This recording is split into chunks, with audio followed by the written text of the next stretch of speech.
Excelsior, true believers! You are about to embark upon a journey, a trip to the 70s and 80s when mighty Marvel Comics ruled over all.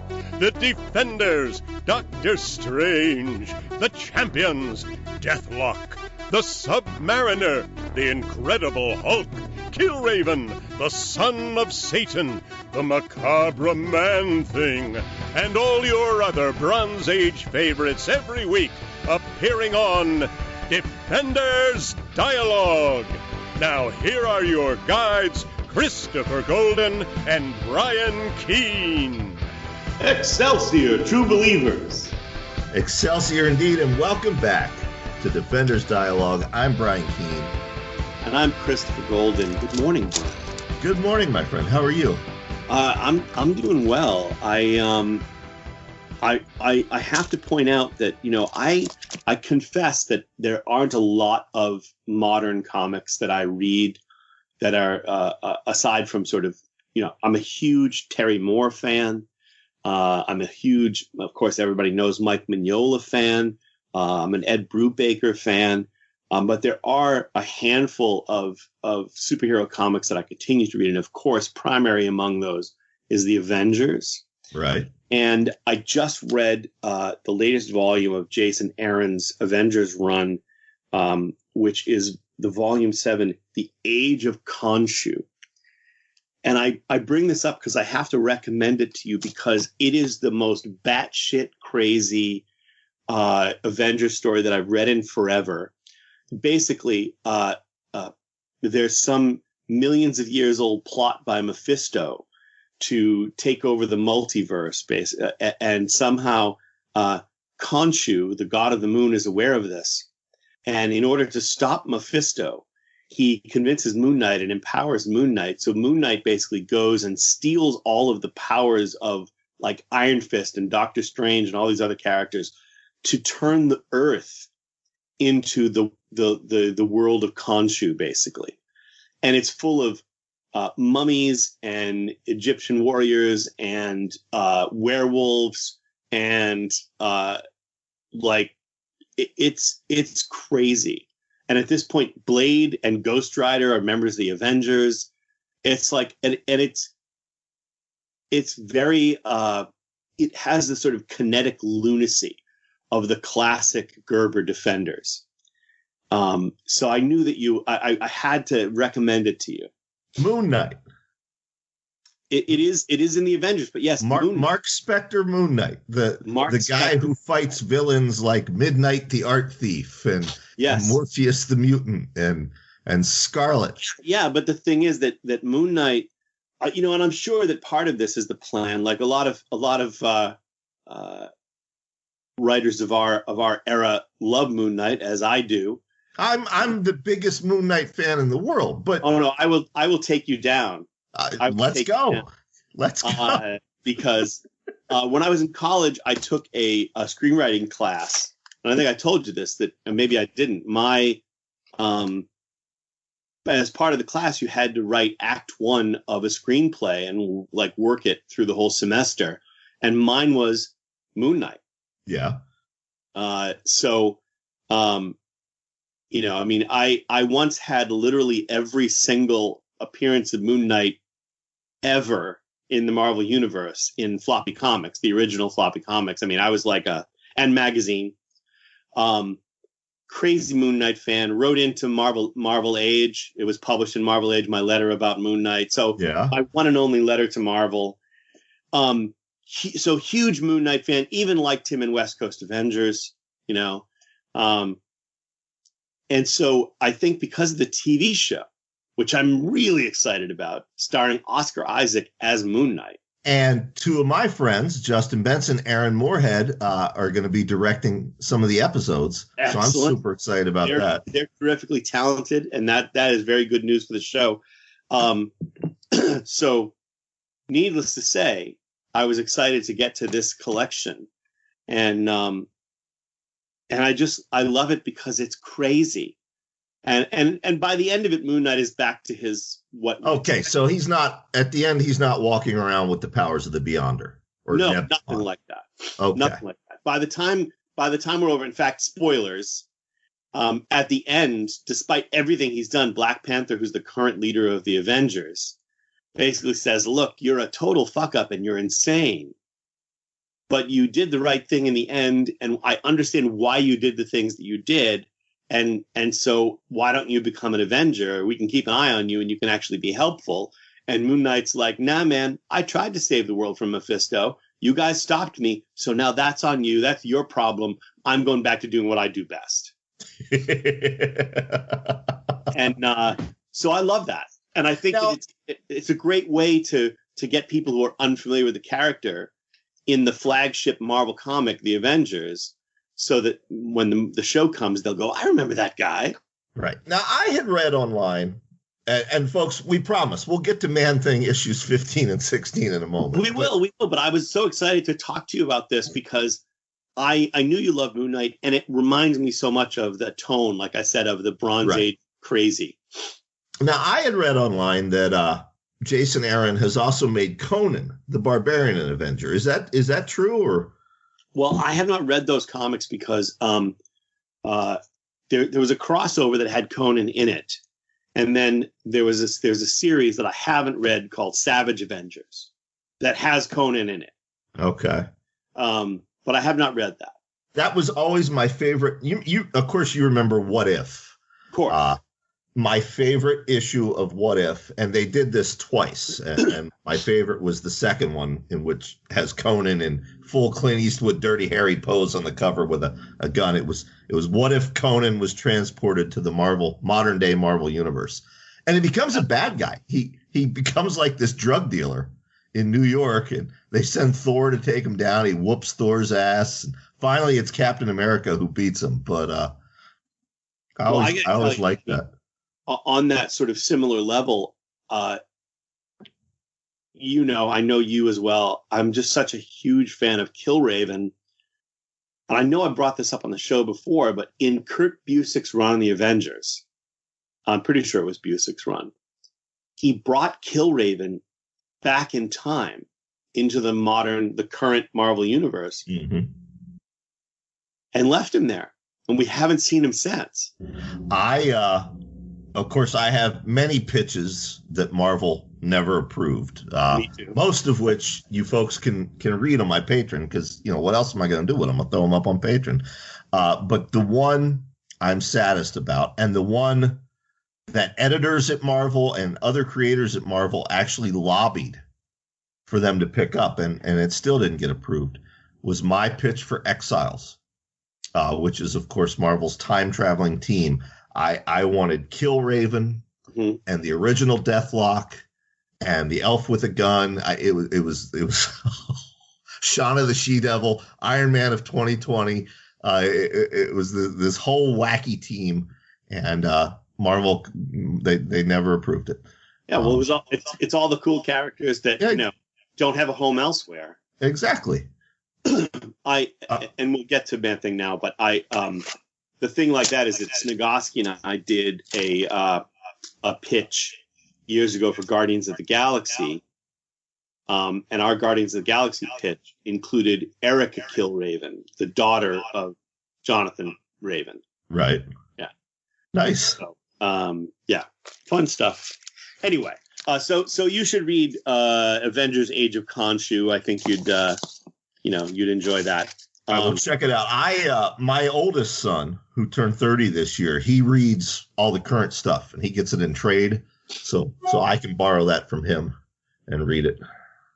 Very cool. So, well, speaking of fun stuff, Man-Thing, issue 15, written by Steve Gerber, art this time by Rico Raval. I'm not familiar with Rico Raval. Is that a name you know? He was I'm not 100% sure. I want to say he was a Filipino artist, but I'm not 100% sure on that. I believe he did some stuff for the black and white comic mags, like Creepy, Eerie, some of Marvel's black and white mags too. One of those names that you don't hear bounced around a lot anymore. Right. But I liked the style. Me too. So I'm not sure about this story, though. Well, I was going to say, so he did Pencils and Inks, and this story is sort of a free-floating story that that reads like, I loved it. You didn't like it. I loved it, but it reads like something that was done as a potential fill-in, even though Gerber wrote it. It reads like something that was done sort of like, let's put this one in the office so that the next time we're sort of between arcs and running behind, we can buy time for our regular team by plopping this in sort of wherever we feel like. Right. And it's called A Candle for St. Cloud. St. Cloud is the name of the young woman who's at the center of the story. The man thing is not really a part of the story. But his alter ego is. Yes. Which is what I love. We open in Manhattan, specifically the Lower East Side, which is an odd location for a Man-Thing story. He hasn't been here since Giant Size Man-Thing issue 2. He's back home in the Everglades. But St. Cloud walks into a candle shop, and immediately I'm annoyed with her. She reminds me of Hellcat. Well, she's much more of a hippie than Hellcat. Yeah, but they have the same. So let's summarize. She's a poet, and she finds inspiration from things that are ugly. She would love us. She's a poet, and she likes to burn candles while she writes her poetry. And she has come to this place on a recommendation, looking for a unique candle. And this is a place that hand makes unique candles. She talks to the very weird, very Uncle Creepy like proprietor, who is the candle maker, and she discovers a one-of-a-kind, handmade, inspired by the TV reports the last time he was in Manhattan, candle sculpted to look like Man-Thing. Yep. And she takes it with her, and when she leaves, Uncle Creepy pulls back the curtain, and we see this young guy named Charles, a.k.a. Chuck. And it turns out that the candle is some kind of a setup. We don't know what yet, but Chuck specifically wanted her to buy that candle. And did you ever notice that Chuck Wendig is the only Chuck you've ever met who you actually like? I would have to think about it, but yeah, that might be accurate. The uncle says rather ominously, someone will learn a truth or two tonight. Of that, I feel certain. And then we seg to St. Cloud's little apartment, tiny studio apartment in the East Village. Yeah, we meet her upstairs or downstairs neighbor, Jeremy, who is a blind man with whom she is clearly close. They have what can only seem like a romantic relationship, although St. Cloud clearly has some free love going on in her demeanor and the way that she has conversations with Jeremy. That seems to be clear that he's in love with her, but she doesn't want to stick with one man, which is very 70s. And we flash back at one point to the Summer of Love, 1967, the year you and I were both born. and it has to be called the Summer of Love because you and I both came into the world. We brought the love with us, Brian. That's right. And in this flashback, Cloud is panhandling, and the guy she hits up for panhandling is, in fact, Ted Sallis, a.k.a. the Man-Thing. Yeah. Long story short, it turns out that Sallis, he tells her he's a military scientist feeling pangs of conscience. And he ends up walking with Cloud, talking with Cloud, takes her out to eat. And we get this, what I think is the best part of the issue, this talk of morality and patriotism and peace, etc., between the two. You want to summarize that? Well, and again, so let me back up and say that the reason we're getting this flashback is because the candle itself, I'm going to give it away, Brian, that Chuck and his father, whoever is the owner of the candle store, his uncle, somehow they knew that she was going to pick this, because Chuck knows her well, and he knew that she would pick the ugly, sort of misshapen candle, so they have put drugs, hallucinogenics, in the Man-Thing candle, so that when it burns down to a certain level, these hallucinogenics are released, and it causes her to go into this very susceptible state. And for some reason, that causes her to have these very vivid memories of her times with Ted Sallis. We learn that in '67, she was 17 years old. She was like living the hippie life in the summer of love, and stayed at a crash pad wherever she landed, and all of that. But they do have this great conversation. Basically, Sallis. We find out that Sallis was actually, before trying to recreate the super soldier serum that turned him into the Man-Thing, he was involved in another storyline from the Marvel Universe, Operation Sulfur, from the early 100 issues of Daredevil. And that did not go well. And he's telling her, the morality of being involved in that was questionable, so he feels bad about it, but he'd also feel that he would betray his country and throw away 3 years of work if he stopped. Well, and I love her response to that. Is she talks about how she's wearing a peace symbol, and because of her peace symbol, people call her a commie pinko traitor. And she says, "I don't feel like a traitor. I played Betsy Ross in a grade school pageant. How could Betsy Ross defect?" He says, "What are you saying?" And she says, and I loved this, and again, so often we stumble across these things in Bronze Age Marvel Comics. She says, "Patriotism is weird, that's all. Like, who decides what's patriotic and what isn't? This project of yours, how can it be good for the country if it hurts people?" And that conversation sort of lingers with him. Then we get her hallucination where she goes back. There's somebody at the door. She answers the door thinking it's Ted, but it's actually Man-Thing. That's her hallucination. It's our appearance of Man-Thing in this comic. So she's having, at this point, a bad trip. She runs away from him. She throws things at him, trying to get him to stop. Obviously, none of that works. So she begins to feel fear.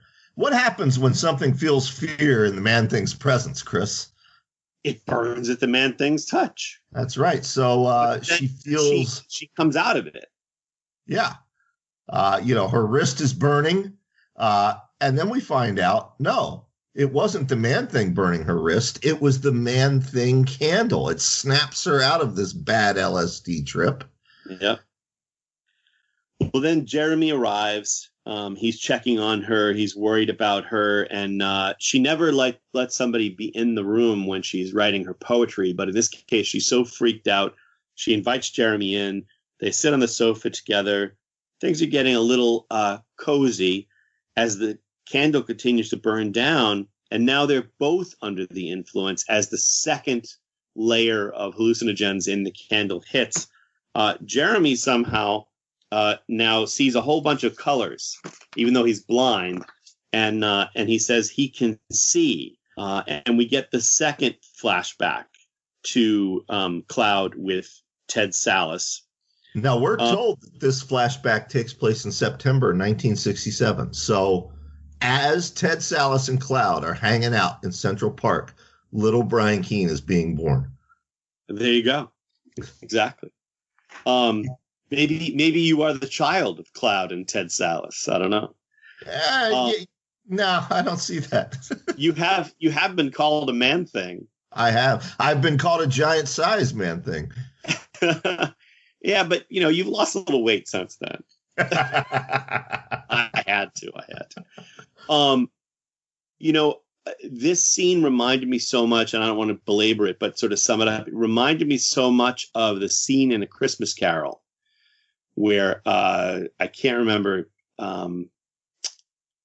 her name, the woman that was his true love, has gotten so tired of his love for money that she basically says, "You're free of your promises to me. You were going to marry me, but go away." Yes. And that's because, Ted Sallis says, "Look, I left that project. I left Project Sulfur because I was inspired by the things you said to me." And he wants to marry her. Yep. And Cloud basically says, "Look, you left that project, but you're still a scientist working on these things, and you will be working on projects that I find, intolerable. And so, no, I'm going to go and be dedicated to something I can relate to." Yep. So she walks away, and Ted chases after her. But as he does, he transforms into the Man-Thing, a Man-Thing that can speak. And it is so weird to see word balloons coming out of the Man-Thing's face. Yeah, it was very strange. And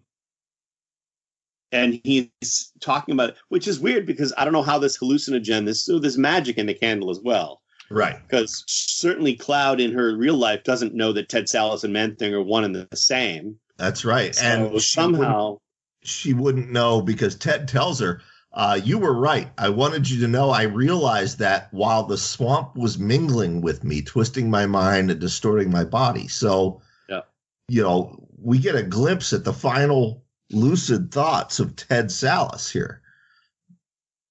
Yeah.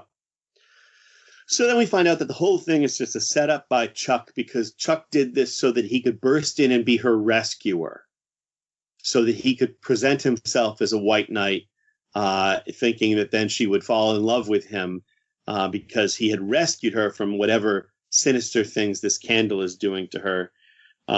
She and Ted Sallis she and Jeremy nearly walk out the window of her apartment.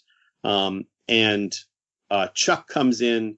Jeremy and Chuck fight it out in this weird hallucinogen landscape.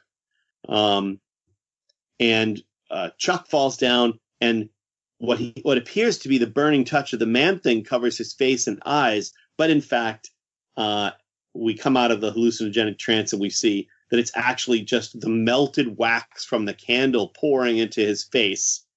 And that's basically where we end. Yeah.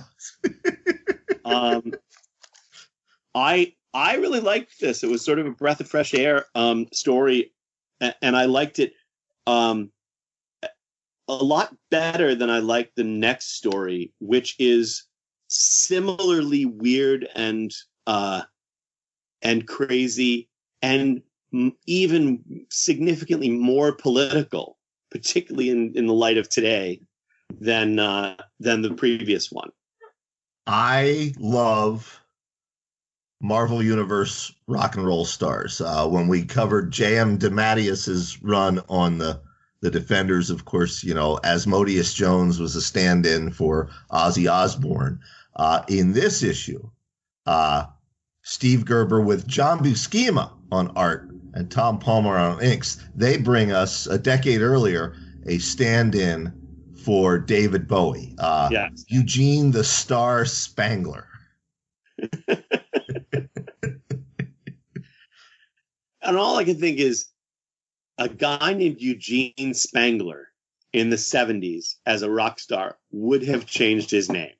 He would have. There's no way he would have kept his name. But suffice to say, go ahead, Brian. You love this story. We open at his concert where he's concluding a performance of 1999, A Space Parable. Starring Martin Landau. Yeah, and Mr. T and Bert Convy. But he's unlike Bowie. He's not gracious to his fans. He tells them, "Shut up, you mongrels. I wish to make a proclamation, my pretties, and I must insist on your full intention." He says that he's going to be retiring for a year, basically to write, his epic. Yeah, and he's going to go off into the muck into the mud. He wants to be filthy and be connected to the earth in the most like dramatic way, slime. And gosh, Brian, in the pages of Man-Thing, where can he possibly mean he is going? Maybe the Florida Everglades? I don't know, just a wild guess. Maybe Citrusville, in fact. I'm just throwing that out there. Now, look, for me, the best part of this issue comes in the next scene, which is after much too great a gap in appearances in Man-Thing, we finally get the return of Hank the Alligator. That's right. That's right. This is 3 weeks later, and a terrified young woman races deep into the tepid marshland, little caring where her flight takes her, as long as it is far from the unseen menace at her back. But as she takes rest on a log, the log moves, and as Chris said, it is, in fact, the return of Hank the Alligator. Now, Hank the Alligator is sort of like he's sort of like the immortal man, you know,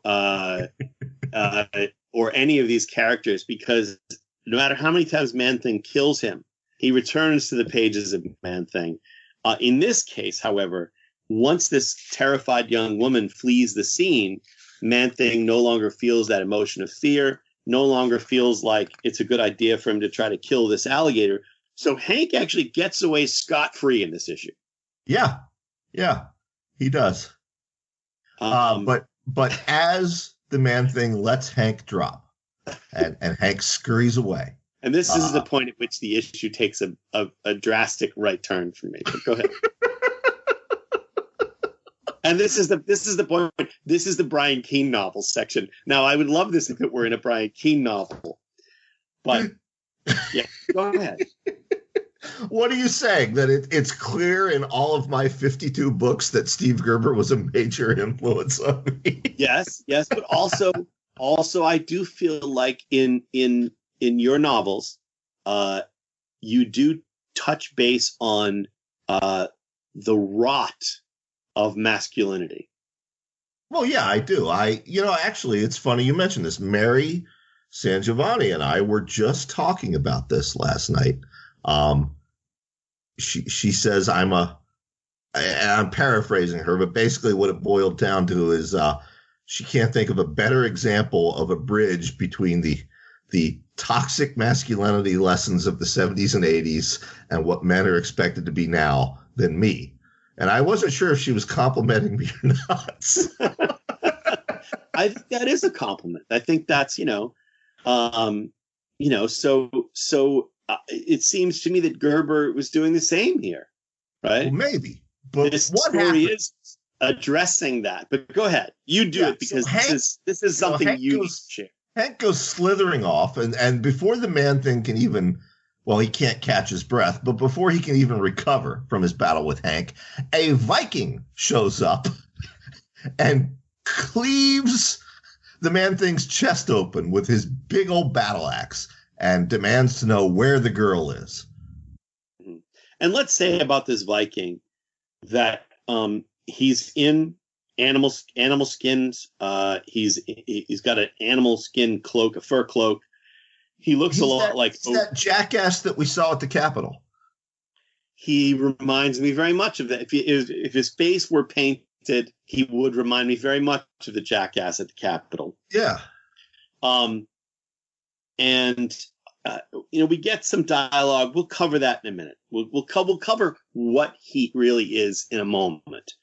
But first, we go back to the same shack in the Everglades where Ted Sallis was doing his super soldier serum experiments that led to him becoming the Man-Thing, that has subsequently been rebuilt because, when there's a shitty falling down shack in the Everglades in the middle of nowhere that has been destroyed, of course, the easiest thing to do is rebuild it to its original specs rather than, just build another shitty shack on a different location.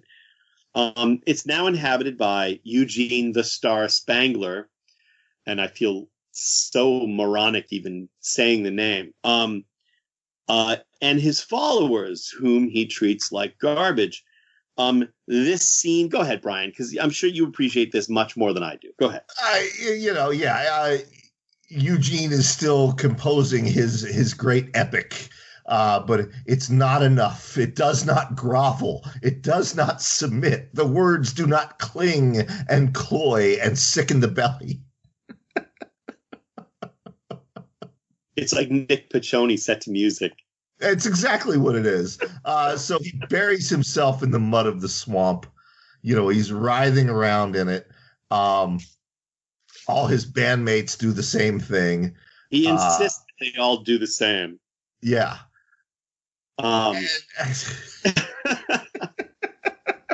Then the young woman who was running away and was assaulted by Hank the alligator and rescued by Man-Thing shows up in the camp.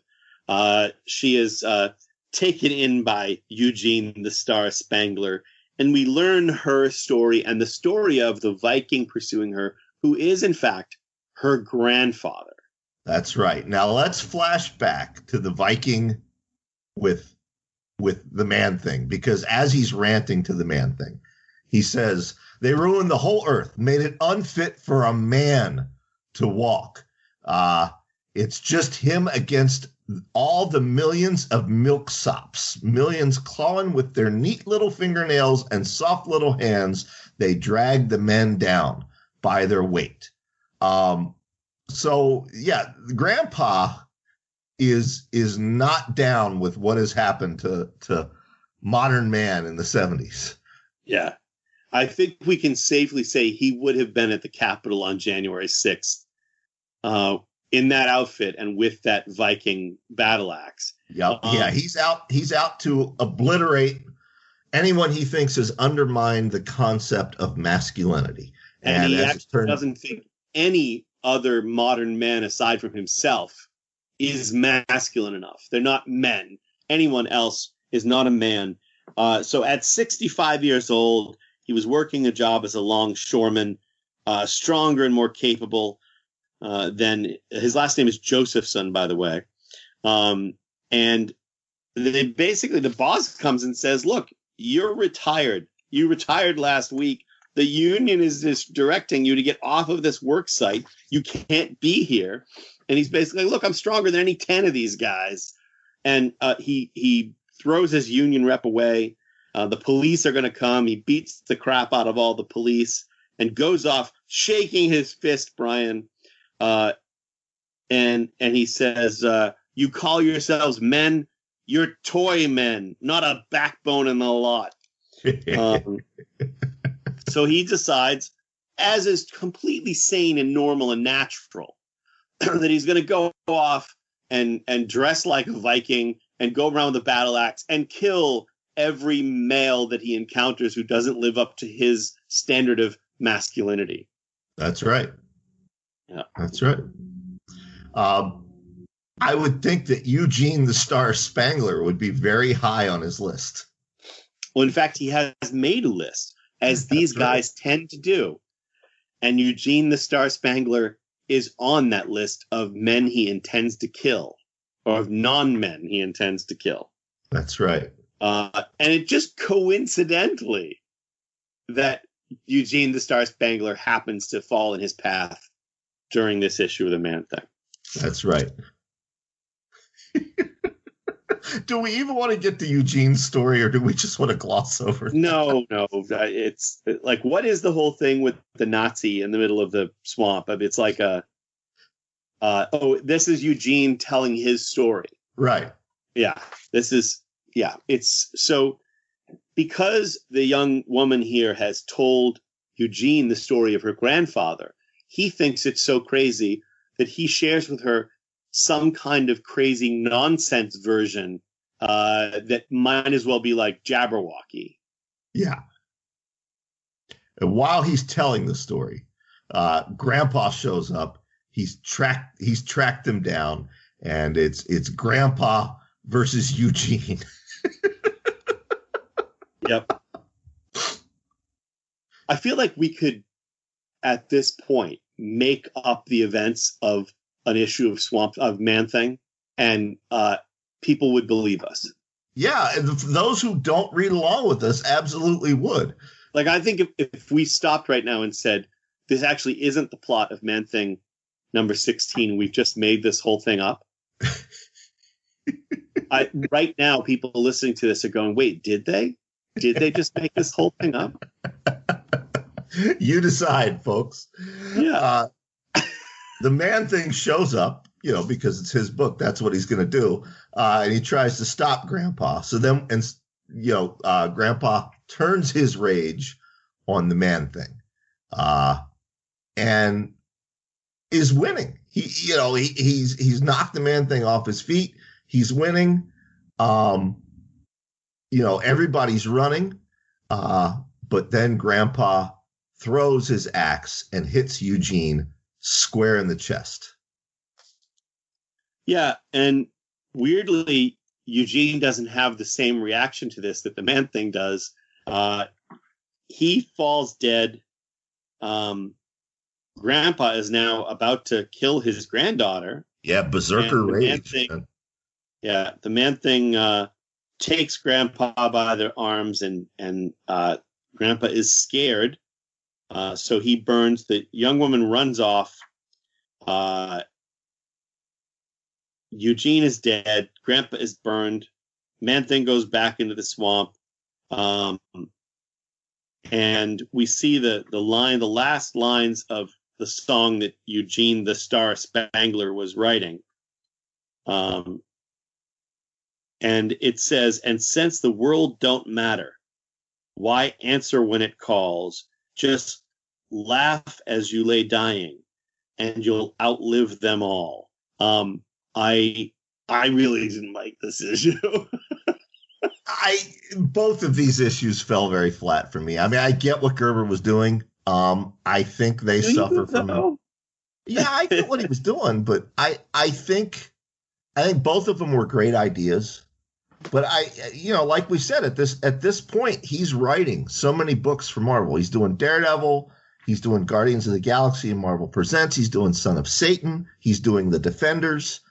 He's getting ready to write Omega, and I think he's overwhelmed, and I think he's rushing through these plot lines that, if he had more time, I think could have been really stellar. But he didn't have that time. But I do want to say, next week we're doing Giant Size Man-Thing issue number 4, easily my favorite Man-Thing story ever. All right. I have a deep affinity for it. We talked when we first started doing the Man-Thing, we talked about that adventure into fear, where the racist Southern cop and the racist escaped convict fight in the swamp, and the Man-Thing intercedes. I read that issue and Giant Size Man-Thing in the same night, and it was my first 2 introductions to the Man-Thing. Giant Size Man-Thing number 4. It's a heavy issue, and I can't wait to get into it next week. Oh, good. I look forward to it. But I feel like we had to slog through these 2 issues to get to it. Yeah, I'm pretty sure this issue. I'm pretty sure that this run of Man-Thing goes to 24. I think that's right. I can tell you here in just a second. And we have Giant Size 4 and 5. This issue goes to 22. Or this, 22. Yeah, this series goes to issue 22. Okay. So we have 6 issues plus 2 giant sizes to go. Right. And so we've got that long to figure out what we're doing next. But I still think that I think actually what we should do is sort of bounce back and forth between Marvel Team Up and Marvel 2 and 1. That's not a bad idea. But because that will just be the glory of the Bronze Age completely. Get back. And folks, if you have a suggestion, listeners, let Chris and I know. The best place to do that is on Twitter. Right. Just let us know. Sound off. Tell us what you would like us to cover next. Yeah. Sounds good. Sounds good. So. All right, Brian. All right, my friend. Nope. Excelsior to you. Excelsior to you, my friend. Excelsior to our 3 listeners. Excelsior most especially to young Emma, the granddaughter of our friend Hank the Alligator. That's right. We'll see you next week, folks. Defenders Dialogue. You can listen to this episode and all previous episodes for free on Spotify, Apple Podcasts, Stitcher, YouTube, Google Play Music, and wherever else podcasts are available. Defenders Dialogue is written and produced by Brian Keene and Christopher Golden. Our theme music is by Xander Harris. Our engineer is Matt Wilderson. Check out his books on Amazon.com.